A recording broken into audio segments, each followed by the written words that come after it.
Morning, everyone. Let me start by expressing my condolences to the Vice President and his family. In this time of loss, I hope the Bidens find comfort in their family and their friends. And I know I speak for the whole House in saying that I look forward to the Vice President returning to Washington soon. Here in the House, we continue to focus on getting things done for the American people. This week, the House passed an important bill to help rebuild individual fisheries and the jobs that they support. We're advancing more appropriation bills to support economic growth, strengthen infrastructure, and to keep Americans safe. One of the next big initiatives on our agenda is Trade Promotion Authority. As I've said before, trade is good for America. It supports good, high-paying, quality jobs in our country. Recently, I received a note from Philip, a farmer in Preble County, Ohio, and one of my constituents. Philip is urging Congress to pass TPA because opening up new markets overseas will create opportunities for him and countless farmers, retailers, and manufacturers. And over the course of the next week, I hope my Democrat colleagues will listen to these and other stories. I know it's not an easy issue for them politically. Big labor and liberal special interests have been ratcheting up their threats. But this is about doing the right thing for America, and I hope my colleagues will stand with American families and small businesses and support this effort. On defense, earlier this week, the Senate Minority Leader was asked if Senate Democrats will allow debate on a bipartisan troop funding bill. Incredibly, he referred he said, and I'll quote, "It's a waste of time." Really? Do Democrats believe it's a waste of time to support a pay raise for our troops? Do Democrats believe it's a waste of time to fully fund our national defense at exactly the same level that the President requested? What about the mission to defeat ISIL? Do Democrats really believe it's a waste of time? Democrats may think blocking funding for our troops will give them leverage to secure more money for the IRS and EPA, but I'm glad other Senate Democrats agreed to move forward on the defense authorization bill. Here in the House, we're committed to providing our troops with the tools they need to carry out their vital missions. And finally, last week, a judge heard oral arguments in the case House versus Burwell. And I'm encouraged that the court is taking a skeptical look at the president's unilateral and unprecedented changes to Obamacare. The idea that the House of Representatives isn't harmed by taking away the power of the purse is ludicrous. And I'm optimistic about this case and will continue our fight to rein in overreach from the executive branch on behalf of the American people. You cited ISIL a moment ago. We asked Leader Pelosi a few minutes ago about the comments of General Petraeus saying we're losing the war in Iraq here. She said that she didn't think that they had trained as many people as General Petraeus had suggested. What do you ascribe General Petraeus' comments to, and do you think we're losing in Iraq? I think we're losing ground to ISIL in Iraq and, frankly, in Syria as well. And I don't think that's any surprise to shouldn't be any surprise to anyone. We've been operating without an overarching strategy to deal with this terrorist threat. And until there's an overarching strategy that involves not just us, but our allies, we're seeing the growth of this problem growing much faster than our ability to slow it down. Can you ascribe some of that to this lack of an AUMF? And if so, isn't that, again, we've asked this before, you can't have an AUMF that calls for less authority than the president has today under existing law.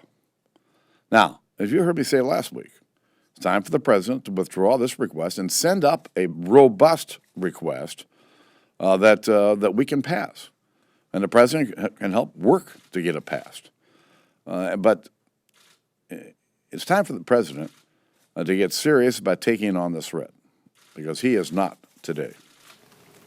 Leader Pelosi said just now that you're going to have to produce 200 votes to get TPA over the finish line. Can you do that? Well, I'm not the whip, so I don't get into vote counts, but we're working to get the Trade Promotion Authority finished. As I said before, it's important for the country. I've been meeting with members over the last few days. I'm going to continue to meet with members and talked to the president yesterday. He's got some work to do too. I spoke to Majority Leader McCarthy this morning. He said you'll have the votes by the end of the month. Do you share his optimism? Sooner is better than later. Think you'll hit it by the end of June? Listen, if we don't get it done in June, I don't know why you think we get it done in July. We need to get this finished. It's important for the But country. you'll get it done. We're going to get it done. Okay. Mr. Speaker, the Federal Election Commission is still insisting that Congressman Ginta violated campaign finance laws. More New Hampshire Republicans are asking whether he should resign, including Kelly Ayotte. Do you think it's time for him to consider stepping down? I'm not seeing all the facts in this case. I've been waiting for them to show up, but we'll make a decision when we see the facts. Mr. Speaker, you served a number of years with former Speaker Denny Hastert, including briefly on his leadership team. Did you have any inkling of the allegations involving the Speaker and his former student? And do you feel like his portrait in the Speaker's lobby needs to come down? No, I had no inkling whatsoever. I was as shocked and dismayed by the reports that I read as anyone else around here. But again, I think it's important for us to have the facts before we make decisions. Speaker Pelosi was up here earlier complaining that you guys want to pay for a couple of $100 million out of Medicare for the TAA. And there are other things you let pass that have added to the deficits much larger. You'll be bringing up the device tax repeal next week. Did Ms. Pelosi also say that she and I and our teams are working to resolve that issue? She did not. Oh, well, just so you know. So what's your response To what? to that complaint that that you guys basically demand pay-fors for ticky tax stuff, but are willing to let tax cuts go? Well, many of us believe that lower tax rates mean higher revenue to the government because you stimulate more economic activity. Spending, on the other hand, is spending that needs to be, in fact, offset. And so it's there's no contradiction here. Well, yes, ma'am. In reference to the USA Freedom Act, is it a win for fugitive NSA whistleblower Edward Snowden, as Senators Cornyn and McConnell have suggested? Well, I don't. People would characterize it any way they want, but the fact is that I believe that we have a good bill that'll help keep Americans safe and address the concerns that have been brought to light over the last couple of years. And I'm glad the Senate passed the bill, and I'm glad the NSA is back in business. To follow up on that, there seemed to be a lot of anger from Senator McConnell that the bill in its form was what passed. This TPA bill spent a lot of time in the Senate, now not sure of the future in the House, so that you seem rather optimistic.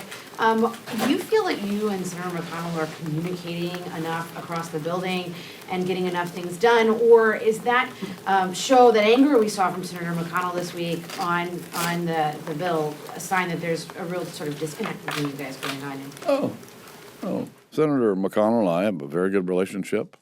Our teams have a very good relationship. We meet virtually every week that we're in session. But he has his caucus. I have my caucus, and while we all may be Republicans, as you all know, not every Republican thinks exactly alike, and so we have to work through a lot of issues. But it's good that we have a good relationship. Makes it easier to work through some of these issues, but from time to time we're going to have our disagreement over issue, but no big problem.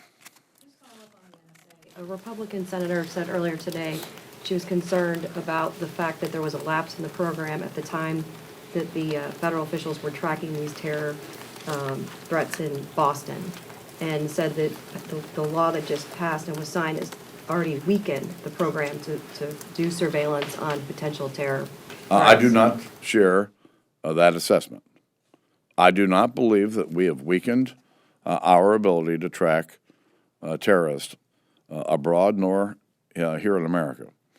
And while I'm disappointed that there was a lapse, I'm sure it's been corrected by now.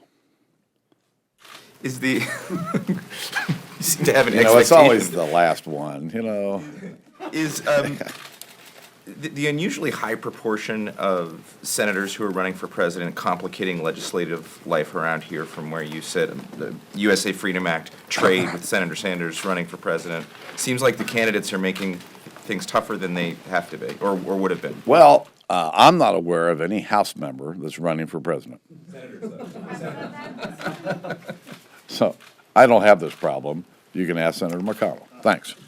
Jeb's announced